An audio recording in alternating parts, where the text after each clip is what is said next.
시청자 여러분 안녕하십니까? 5.18 광주 민주화운동 40주년을 맞아 광주 MBC는 문재인 대통령의 5.18이라는 특별 프로그램을 마련했습니다. 현직 대통령이 생각하는 5.18의 역사적 의미와 헌법적 가치, 그리고 5.18이 풀어야 할 과제와 앞으로의 전망을 들어보겠습니다.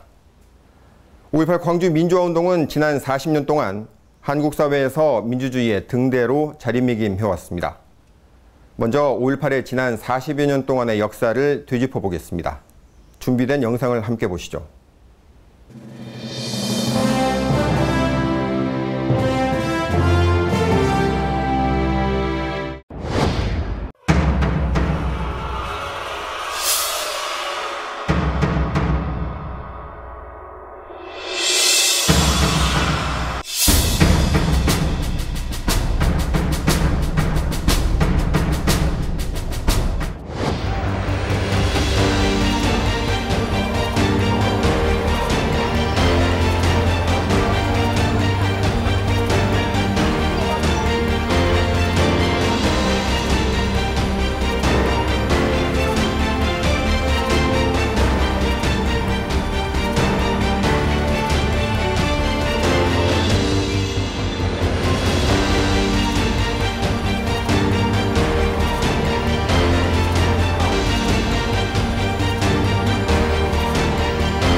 네, 대통령님 오늘 시간 내주셔서 정말 고맙습니다. 예, 반갑습니다.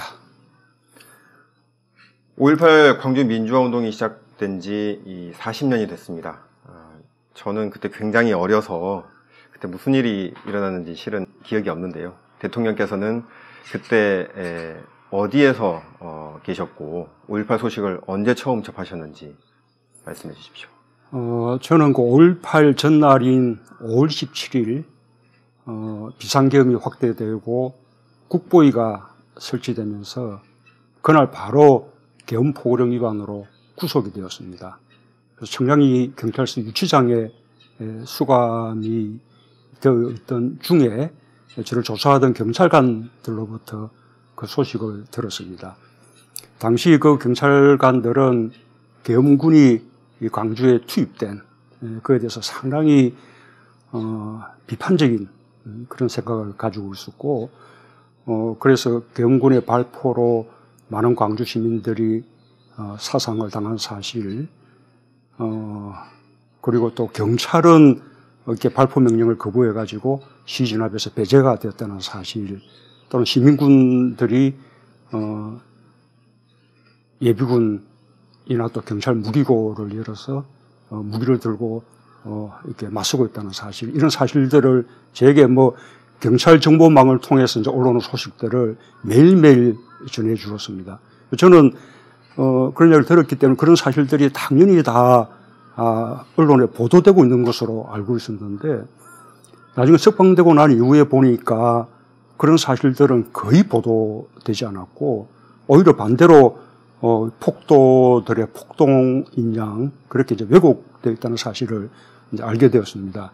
그러니까 저는 광주 바깥에서는 어떻게 보면 가장 먼저 광주의 진실, 그런 것을 접했던 사람 중에 한 사람이라고 할 수 있습니다.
(1980년 5월 27일) 전남도청에서 광주 시민들이 계엄군들에게 진압된 이후에 1987년 6월 항쟁까지 수많은 국민들이 광주 학살의 진상 규명을 요구하면서 민주화 운동을 펼쳤습니다. 대통령께서도 그때의 국민들, 시민들과 같은 마음이셨을 거라고 생각이 드는데요. 대통령께 있어서 광주 시민과 5.18 영령들은 어떤 존재였다라고 할 수 있을까요? 우선은 제가 이제 광주 5.18 소식을 들었을 때 정말 민주화의 아주 중요한 그 길목에 다시 군이 나와서 군사 독재를 연장하려고 한다. 그 사실에 굉장히 이제 비통한 그런 심정이었고, 한편으로 그 광주 시민들이 겪는 그 이제 엄청난 그 고통을 이제 들으면서 굉장히 큰 죄책감을 느꼈습니다. 왜 그런가 하면 80년 5월 초부터 매일같이 서울역에 서울 지역 대학생들이 모여서 민주화를 요구하는 그런 이제 집회 시위를 열었는데, 그게 날이 갈수록 숫자가 불어서 5월 15일에는 무려 20만 명이 서울역에 운집을 했습니다. 그런데 이제 그 상황에서 군이 투입될 것이라는 그런 이제 소문이 쫙 퍼졌는데, 그러자 당시 그 집회를 이끌고 있던 서울 지역 각 대학 총학생의 회장단들이 말하자면 해산을 결정을 했습니다. 그게 이른바 이제 서울역 대회군이라고 이제 부르는 것인데요. 뭐 군이 투입될 수 있는 빌미를 줘서는 안 된다라는 명분도 있었고, 또 한편으로는 군이 투입되면 아주 희생이 클 것이기 때문에 나중에 상황이 좋아지고 난 이후에 다시 모여야 한다, 뭐 그런 의견도 있었던 것으로 기억합니다. 근데 나는 그때 그 결정에 대해서 반대하는 입장이었습니다. 나는 그때 경희대 복학생 대표였는데 나뿐만 아니라 대체로 복학생 그룹들은 맞아 민주화로 가기 위한 마지막 관문이 이제 군과 맞서는 것이기 때문에 군이 투입되더라도 사적생의 각오로 맞서야 한다. 그 고비를 넘어야 민주화를 이룰 수 있다. 그리고 국제사회가 주시를 하고 있는 상황이기 때문에 서울 지역에서 대학생들을 상대로 아주 가혹한 그런 진압을 하기는 쉽지 않을 것이다. 이런 이제 생각들을 가지고 있었습니다. 그런데 지금 뭐 그때 총학생 회장단들의 뭐 결정을 비난 뭐 할 생각은 전혀 없지만 어쨌든 결과적으로는 서울 지역의 대학생들이 매일 서울역에 모여서 민주화를 요구하는 대대적인 집회를 함으로써 결국은 군이 투입되는 그런 이제 빌미를 이제 만들어주고는 결국 결정적인 시기에는 퇴각을 하는 그런 결정을 내린 것 때문에 광주 시민들이 정말 외롭게 계엄군하고 맞서게 된 것이거든요.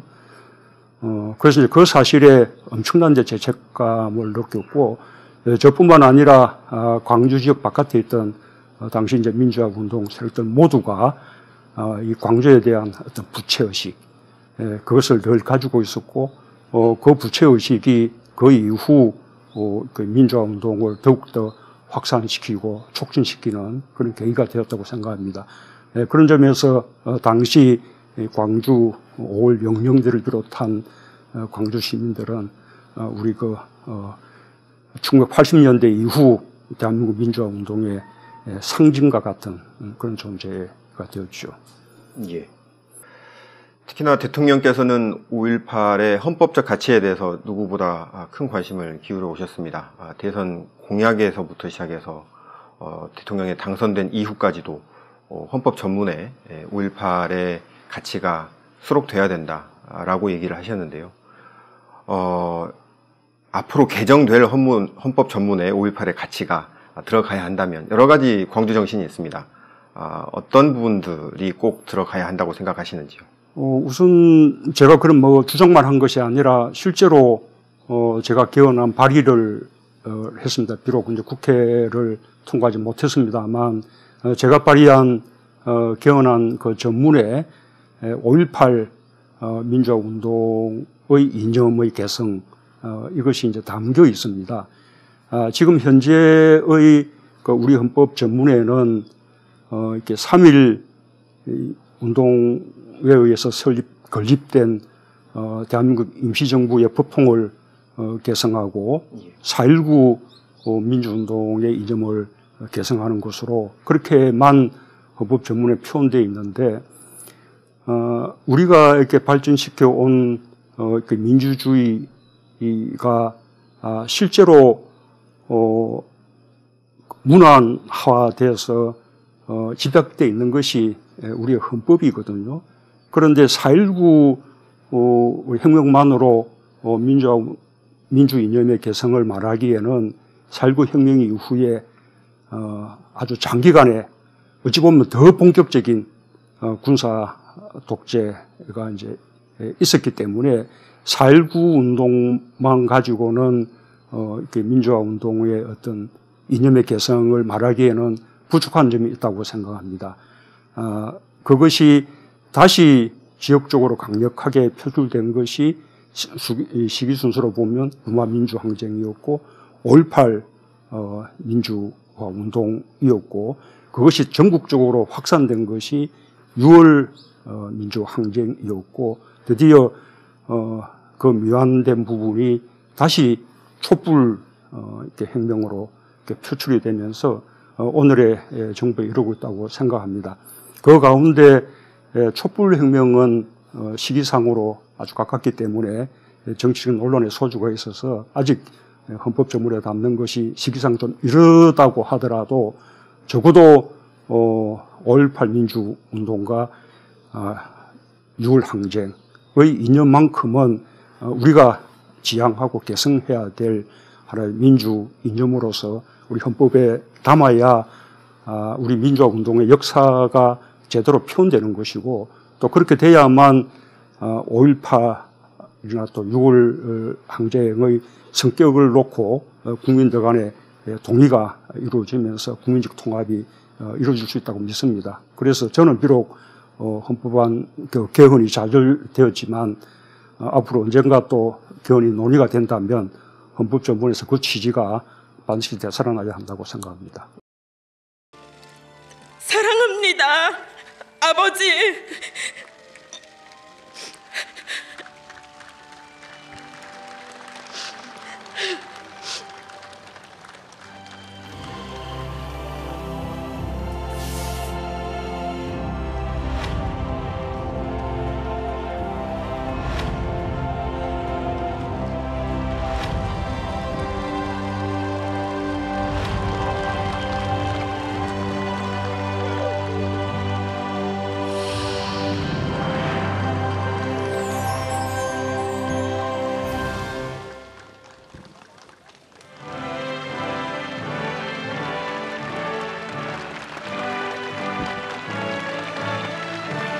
(1982년) 광주 교도소에서 광주 진상규명을 위해 40일간의 단식으로 옥사한 29살 전남대생 박관현, 1987년 광주 사태 책임자 처벌을 외치며 분신 사망한 25살 노동자 표정두, 1988년 광주 학살 진상규명을 외치며 명동성단 교육관 4층에서 투신 사망한 24살 서울대생 조승만, 1988년 광주는 살아있다 외치며 숭실대 학생회관 옥상에서 분신 사망한 25살 숭실대생 박래전.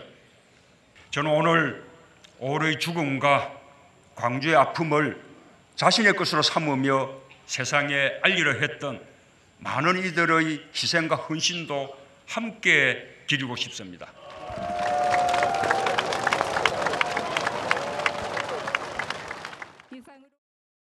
시계를 3년 전으로 좀 돌려보겠습니다. 5.18 37주년 기념식인데요. 그때 대통령이 당선되신 지 채 열흘도 안 돼서 직접 기념식에 참석을 하셨었죠. 여러 가지 장면들이 그 광주 시민들뿐만 아니라 국민들에게 감동을 줬던 것 같습니다. 특히 그 5.18 유족인 김소영 씨를 직접 안아주시는 장면은 제가 듣기로 예정이 없던 그런 장면으로 알고 있는데 그때 기억을 한번 좀 되살려 보신다면 어떻습니까? 우선은 그 5.18 기념식이 제가 대통령 취임하고 난 이후에 처음으로 치른 국가 기념식이었습니다. 그 점에서 좀 뜻깊게 생각을 하고요. 우선 이 5.18 민주화 운동이 우리나라 그 민주화의 역사에서 아주 결정적인 역할을 했고 오늘의 대한민국을 만들었다고 해도 과언이 아닌데 이명박 정부와 박근혜 그 정부 때 그 기념식에 대통령들이 참석하지도 않고 그리고 또 임을 위한 행진곡 재창도 못하게 해서 유족들이 따로 기념 행사를 가지는 그런 식으로 이 5.18 그 기념식이 조금 이제 폄하된다 할까 하는 것이 참으로 이제 분노스러웠습니다. 실제로 제가 야당 대표를 할 때 그 공식 기념식에 정식으로 초청받아서 참석한 적도 있었는데 그때 이 광주지방 본청장의 의견과 보고 그리고 또 국무총리의 기념사 그것을 들으면서 그 속에 정말 그 5.18 그 민주화운동 정신에 대한 존중, 진심 이런 부분이 거의 뭐 담겨져 있지 않은 그런 사실들 또 유족들이 따로 기념식을 치르고 있는 그런 모습들을 보면서 굉장히 좀 민망하고 부끄러운 심정이었습니다. 그래서 그 기념식을 마치고 저와 이제 우리 일행들은 따로 묘역을 방문해서 거기서 임을 위한 행진곡을 제창을 하기도 했었는데, 어쨌든 이제 그때 제가 이제 대통령이 된다면 5.18 그 민주화운동을 광주 지역의 하나의 뭐 기념의 차원에 국한하지 않고 말하자면 대한민국 전체의 어떤 민주화운동을 기념하는 행사로 그렇게 성화시키고 또 대통령으로서도 해마다 참석하지는 못하더라도 적어도 2회에 한 번 정도씩은 참석하고 임을 위한 행진곡의 제창도 허용하고 그래서 좀 제대로 기념식을 치러야겠다는 그런 식의 각오를 갖고 있었는데 그런 제 각오와 이제 약속을 실천할 수 있게 되어서 아주 좀 뿌듯하게 생각을 했고요. 그때 이제 김소형, 예, 김소형 그분은 저는 뭐 그때 처음 보는 분이고 사연도 이제 처음 들었는데 그분이 5.18 당일날 태어났다는 겁니다. 예. 그러니까 5.18을 생일로 가지고 있는 그런 분이었어요. 그 아버지가 전남 완도에서 일하시던 분인데 딸이 태어났다는 소식을 듣고 광주로 왔다가 계엄군의 총탄에 맞아서 사망하게 된 거였거든요. 그래서 김소영 씨가 주도사를 하면서 자신이 태어나지 않았었다면 엄마 아빠가 지금도 행복하게 잘 살고 있지 않을까. 이런 이제 사연을 주도서에 담았는데 그 주도서를 들으면서 누구나 뭐 눈물을 흘리지 않는 사람이 없었죠. 저도 눈물이 나는 것을 이렇게 막을 수가 없었고요.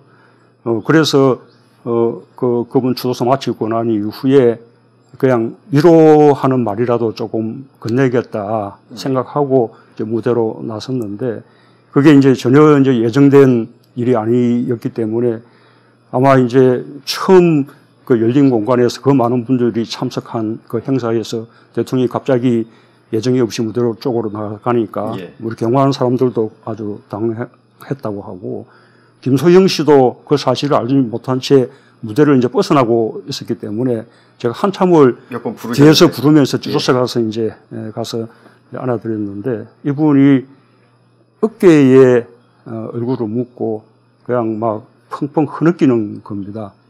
그래서 이제 좀 진정하기를 좀 이제 기다렸었는데 아마 이제 그런 모습들을 보면서 어떤 유족들의 슬픔 또 광주 시민들의 아픔 이런 부분에 대해서 광주 시민들이나 또 전 국민들이 함께 이제 좀 공감한 것이 아닐까 그렇게 생각합니다. 네. 그리고 그 37주년 기념식 때 특별한 이름들을 호명을 하셨습니다. 표정두 열사, 그리고 박관현, 조성만, 박내전 이런 민주 열사들의 이름을 일일이 거명하시면서 5월 영령들뿐만 아니라 이들 민주 열사들의 이름도 함께 기억해 줄 것을 주문을 하셨는데요. 어떤 취지이셨을까요?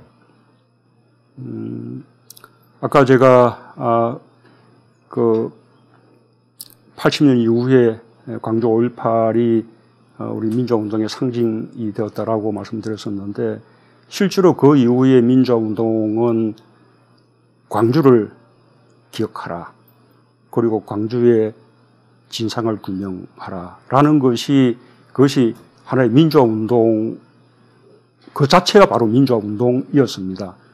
그래서 뭐 광주에서도 또 광주 바깥에서도 굉장히 많은 분들이 광주의 진상규명을 요구하고 또 광주의 진실을 알리기 위해서 노력하다가 목숨을 바친 그런 분들이 상당히 많았습니다. 그 많은 분들을 다 이제 일일이 호명하지는 못하고 제가 이제 대표적으로 그 네 분의 이제 이름을 호명을 했는데 제가 이제 말씀드리고자 했던 것은 5.18이 광주라는 특정한 지역으로 국한되는 운동이 아니다. 광주 밖에도 많은 5.18들이 있고 그래서 광주의 정신이 우리 대한민국 전체의 민주화 운동의 정신과 이념으로 확장되어야 한다. 그 사실을 우리 국민들도 기억하게 되고 광주 시민들도 그 사실을 기억하셔야 된다. 그런 말씀을 드리고 싶었던 것입니다. 네. 대통령께서 취임하신 이후 수많은 5.18의 과제들이 진행되고 있습니다. 전남도청의 원형 복원이라든가 5.18 헬기 사격과 관련한 국방부 조사위원회 가동, 그리고 며칠 전에 조사를 개시한 5.18 진상조사위원회 출범, 수많은 일들을 지시하고 또 그런 것들이 진행되고 있는데요. 그만큼 이 5.18에서 풀어야 할 과제들이 많다는 뜻이기도 할 것 같습니다. 대통령께서 생각하시기에 5.18의 여러 과제들 중에 가장 최우선적으로 핵심적으로 해결해야 될 과제가 있다면 뭐라고 생각하십니까? 결국 이제 과거의 그 아픔 또 과거의 상처는 이제 치유되어야 되는 것이거든요. 치유되어야 화해가 있고 또 이렇게 국민 통합이 이루어지는 것이죠. 그 출발은 진실을 제대로 규명하는 것, 그 진실의 토대 위에서만 화해가 있고 통합이 있을 수 있다고 생각합니다. 용서도 진실 위에서만 가능한 것이죠. 아직도 우리 광주 5.18에 대해서는 밝혀야 될 진실들이 많이 있습니다. 마침 오늘부터 그 5.18 진상조사위원회가 본격적인 조사 활동이 시작됐는데 이번에야말로 아직 남은 진실들이 전부 다 밝혀지기를 기대합니다.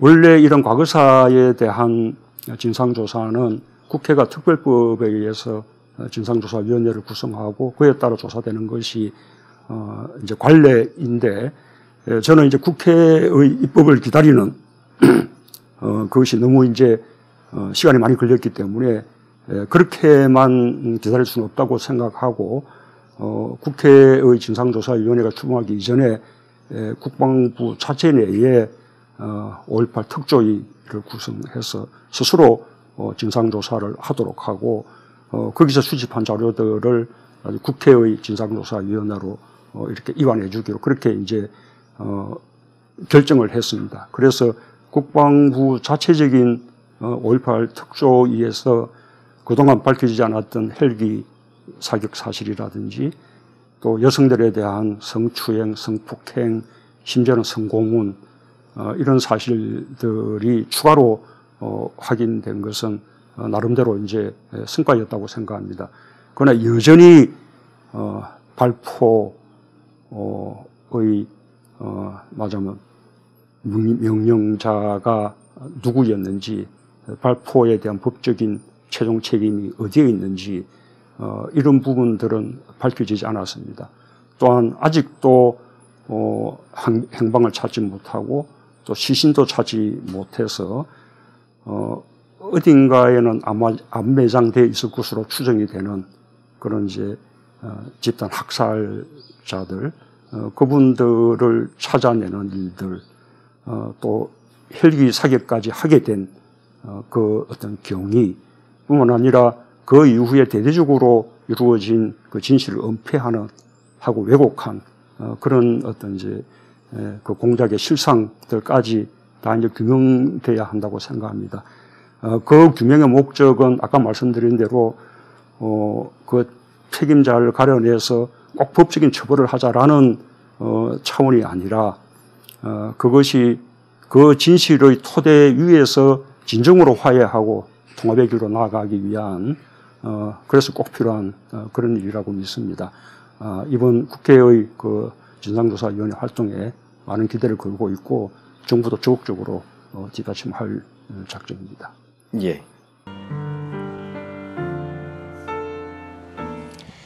어김없이 5월이 왔습니다. 80년 5월 광주가 피 흘리고 죽어갈 때 광주와 함께하지 못했던 것이 그 시대를 살았던 시민의 한 사람으로 정말 미안합니다. 그때 공권력이 광주에서 자행한 야만적인 폭력과 학살에 대하여 대통령으로서 국민을 대표하여 다시 한번 깊이 사과드립니다. 아직도 5.18을 부정하고 모욕하는 망언들이 꺼리낌 없이 큰 목소리로 외쳐지고 있는 현실이 국민의 한 사람으로서 너무나 부끄럽습니다. 대한민국의 민주주의는 광주에 너무나 큰 빚을 졌습니다. 5.18의 진실은 보수, 진보로 나뉠 수가 없습니다. 광주가 지키고자 했던 가치가 바로 자유이고 민주주의였기 때문입니다. 독재자의 후예가 아니라면 5.18을 다르게 볼 수가 없습니다. 대통령께서 5.18에 이렇게 많은 관심을 보이고 또 실제 많은 과제들이나 이런 것들을 해결해 나갈 의지를 보이고 계십니다만 아직도 5.18을 왜곡하거나 5.18을 부정하는 사람들은 상당히 많습니다. 그렇기 때문에 5.18을 전 국민이 기념하는 민주항쟁 혹은 민주기념일로 볼 수 없지 않느냐 이런 의견도 일부 있는데요. 5.18 왜곡과 폄훼는 아직도 현재 진행형인데 이와 관련해서는 어떤 생각을 갖고 계신지 궁금합니다.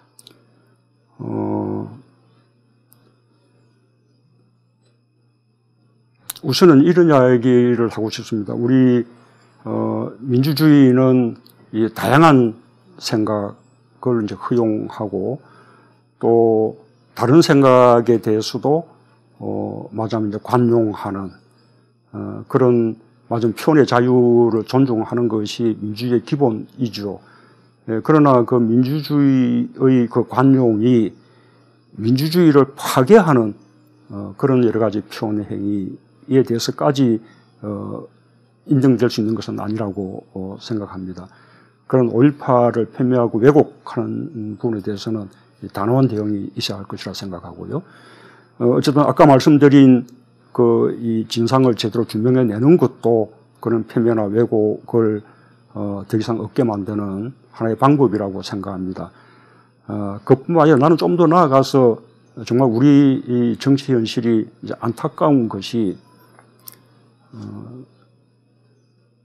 그 추가적인 그 진실 규명이 없더라도 지금까지 밝혀진 역사적 사실만으로도 광주 5.18은 대한민국 민주화운동의 말하자면 결정적인 상징으로서 그래서 존중받기에 충분하거든요. 이미 법적으로도 20몇 년 전에 특별법이 만들어져서 그것이 민주화운동으로 규정이 되고 또 거기에 희생당한 분들이 민주화운동의 유공자로 인정받기도 하고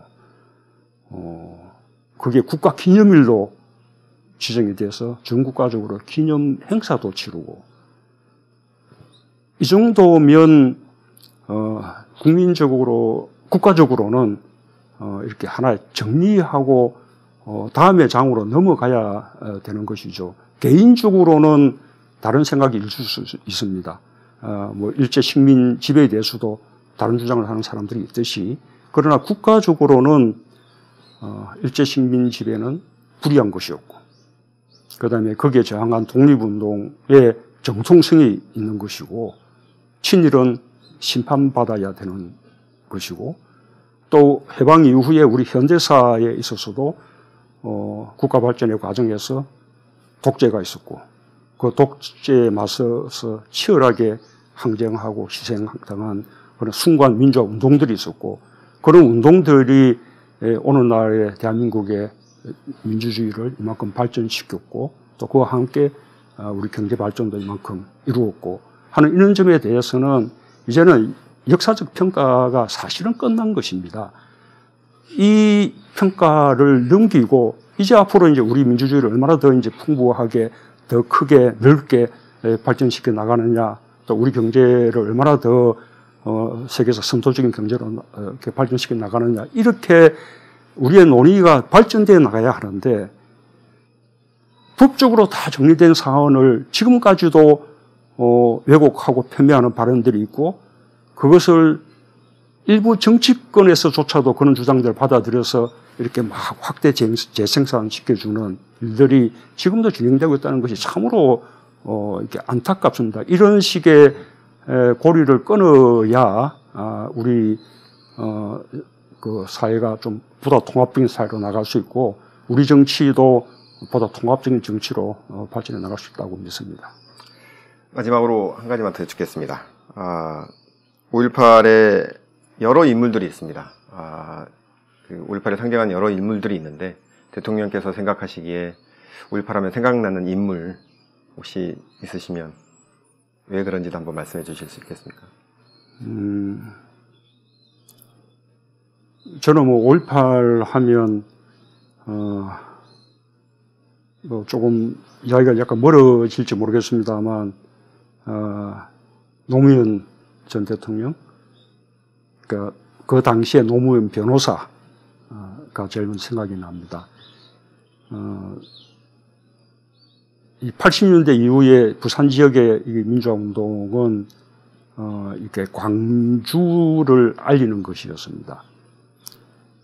이 광주를 알게 될수록 시민들은 그 당시 광주가 외롭게 고립되어서 희생당했는데 거기에 동참하지 못하고 그냥 내버려 두었던 그 사실에 대해서 큰 부채의식을 가지게 되었고 그것이 이제 민주화 운동의 하나의 또 원동력이 되기도 했습니다. 처음에는 유물들을 통해서 광주의 진술을 알리기도 하고 또 해마다 5.18일이 되면 뭐 버스를 2대, 3대 전선해서 이 민주화 운동하는 분들이 함께 합동으로 5.18 묘역을 참배하기도 하고 그러다 조금 시간이 지나고 난 이후에는 그 당시에 광주의 상황을 촬영한 동영상들, 이른바 광주 비디오라고 부르던 거의 1시간 정도 되는 분량이었는데 그 내용이 너무나 생생하고 정말로 참혹한 것이었습니다. 누구나 그에 대해서는 다른 해석을 할 수가 없는 그런 말하자면 확실한 증거가 되는 그런 비디오인데 그 비디오들을 처음에는 성당이나 교회에서 몇 사람들이 이렇게 돌려보다가 나중에는 대학의 동아리들, 학생회 인원촌에서 돌려보고 6월 항쟁이 일어났던 87년 5월에는 당시 노무현 변호사와 제가 주동이 돼서 부산 가톨릭 센터에서 5.18 광주 비디오 관람회를 가졌습니다. 영화 상영하듯이 하루 종일 그 모니터로 광주 비디오를 이제 보여주는 겁니다. 부산 시민들이 줄을 서서 기다려서 광주 비디오를 보고 그때 비로소 광주의 진실을 알게 된 그런 분들도 많았습니다. 정확한 날짜는 기억나지 않지만 한 3, 4일 정도는 한 것 같습니다. 그런 것이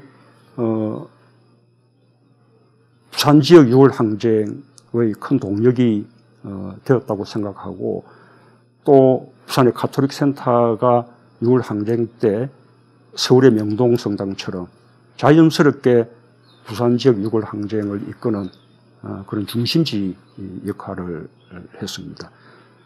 그런 일들을 이제 함께 했던 그 노무현 변호사, 광주 항쟁의 주역은 아니지만 그러나 광주를 확장한 그런 이제 분으로서 기억을 하고 싶습니다. 네, 대통령님 오늘 말씀 고맙습니다.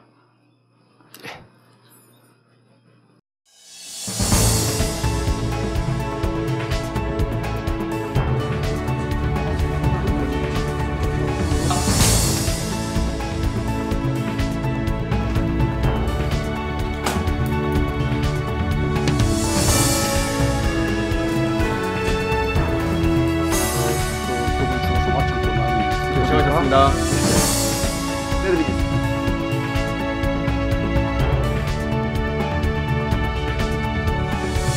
나는 그때 당시에 그 모습을 그대로 봐보고 있습니다. 이게 크게 커지면